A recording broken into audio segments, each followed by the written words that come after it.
Praise God. இந்த காலை வேளையில ஆண்டவர் நம்ம மத்தியில நம்மோடு கூட தேவன் பேச விரும்புகிற வார்த்தை என்ன பார்த்தீங்கன்னா, ஆதியாகமம் 18ஆம் அதிகாரத்துல முதல் 2 வசனங்களை நாம் எடுத்து வாசிப்போம்னா, பின்பு கர்த்தர் மம்ரோனின் சமபூமியிலே அவனுக்கு தரிசனமானார். அவன் பகலில் உஷ்ணமான வேளையிலே கூடாரவாசியாய் உட்கார்ந்திருந்தான். தன் கண்களை ஏறெடுத்து பார்க்கும் பொழுது எதிரே நின்றார்கள். 3 புருஷர்கள் அவருக்கு எதிரே நின்றார்கள். அவர்கள் கண்டவுடனே அவன் கூடார வாசலில் இருந்து அவர்களை எதிர்கொண்டு ஓடி தரைமட்டம் குனிந்து, ஆண்டவரே, உங்களுடைய கண்களிலே எனக்கு கிருபை கிடைப்பதானால் நீர் உதடியின் வீட்டிற்கு கடந்து போக வேண்டும். ஹல்லேலூயா. இது எங்கே சொல்லப்பட்டிருக்கிறது இந்த வார்த்தை என்றால், ஆதியாகமம் 18ஆம் அதிகாரத்திலே நீங்கள் வாசிப்பீர்களானால், எங்கே ஆபிரகாம் அமர்ந்திருக்கிறானோ அந்த இடத்துல தேவனுடைய வார்த்தை, தேவ தூதர்கள் அந்த இடத்துல 3 கடந்து வருகிறார்கள். அந்த இடத்துல கடந்து வந்து ஆபிரகாமை பார்க்கிறான். ஆபிரகாம் அவர்களை பார்க்கிறான். பார்த்துட்டு இந்த 3 தூதர்களுக்கு நேராக ஓடுகிறான். இந்த சம்பவம் என்னவென்றால், சோதோம் குமோராவை அழிக்கும்படி 3 தூதர்கள் அங்கே இறங்கி வருகிறார்கள். தேவனுடைய சமூகத்திலே 3 தூதர்கள் வந்து சோதோம் குமோராவை அழிக்க முற்படும் பொழுது அந்த இடத்திலே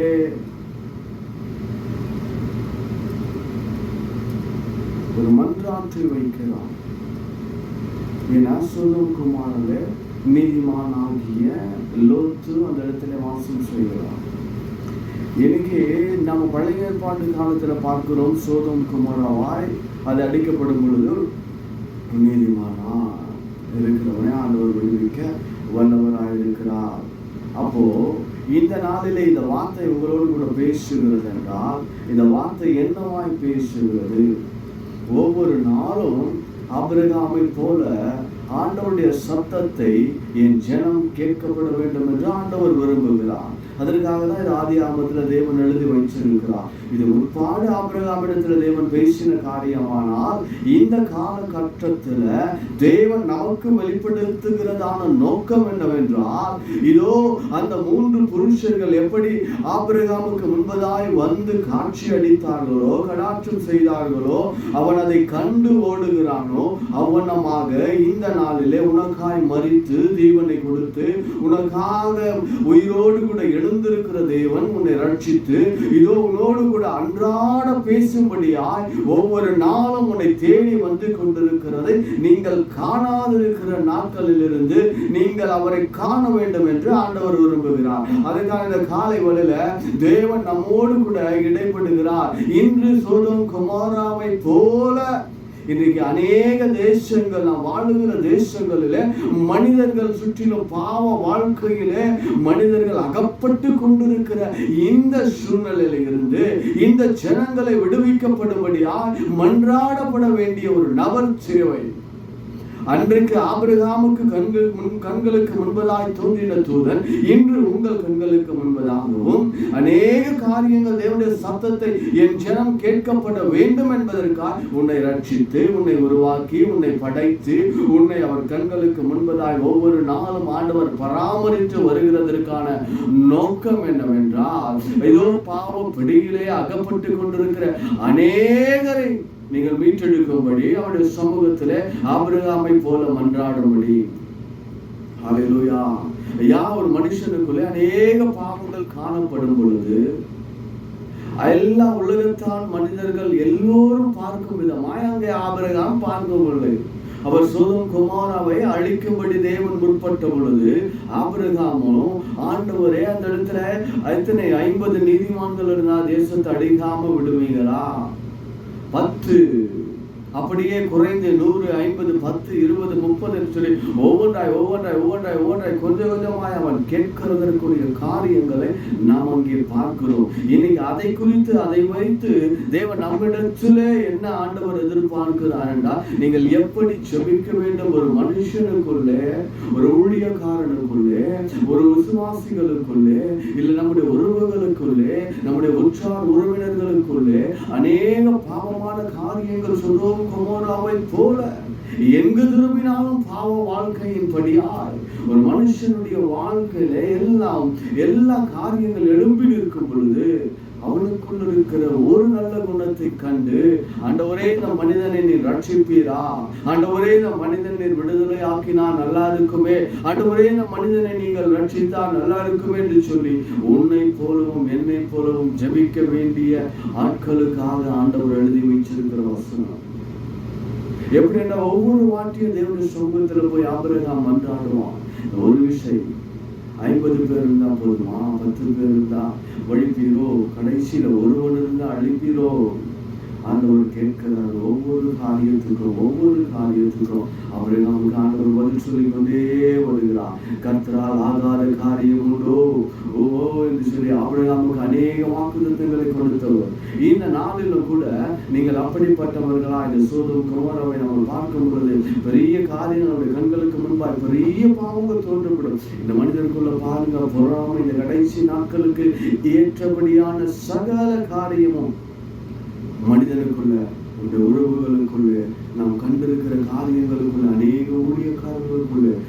ஊழியக்காரர்கள் இன்னைக்கு அநேக பாவங்களுக்குள்ள விழுந்து கொண்டிருக்கிற அநேக காரியங்களை நாம் என்ன பண்றோம்? இந்நாட்களிலே பார்த்து கொண்டிருக்கிறோம். இன்னைக்கு ஆண்டவர் அதைத்தான் நம்மிடத்துல சோதோம் கொமோராவை தேவன் காண்பித்து இருக்கிறார்னா, இதன்படியான பாவமான வாழ்க்கை ஒவ்வொரு மனிதனுக்குள்ளே அது பெருகி கொண்டிருக்கிறது. அந்த பெருகி கொண்டிருக்கிற காரியங்களை நீங்கள் செவிப்பீர்களானால், அன்னைக்கு எப்படி ஆண்டவர் லோத்துவை கரம் பிடித்து வெளியே கொண்டு வந்து விட்டாரோ, இந்த மலைக்கு நேராய் போ என்று வெளியே கொண்டு வந்து விட்டார்களோ, அதே வண்ணமாய் நீங்கள் செபிக்கிற நபர் உங்களை சுற்றிலுமாய் ஒருவேளை வேலை ஸ்தலங்கள் இருக்கலாம், உன் சபைகளுக்குள்ள இருக்கலாம், ஒருவேளை உன்னுடைய உறவுகளுக்குள்ள இருக்கலாம்.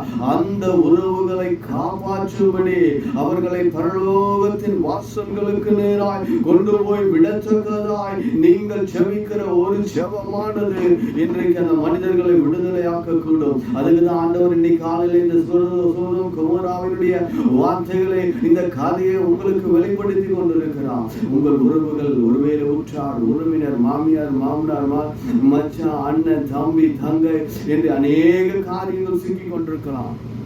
ஒரு சில சின்ன நல்ல காரியங்கள் அவனுடைய மேல நீங்கள் காணப்படும் பொழுது, அதை பிடித்து கொண்டு அவர்களுக்காக நீங்கள் செபிக்கும் பொழுது,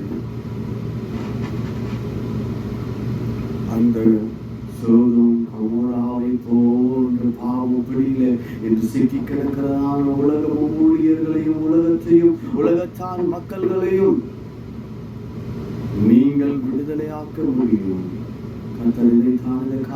உங்களிடத்துல என்னிடத்துல தேவன் பேசி கொண்டிருக்கிறார். நீங்கள் எவ்வளவாய் செபிக்க ஆரம்பிக்கிறீர்களோ, அன்று தேவன் ஆபிரகாமிடத்திலே பேசும் பொழுது ஆபிரகாம் அந்த சத்தத்தை கேட்ட அவன் முற்பட்டான்.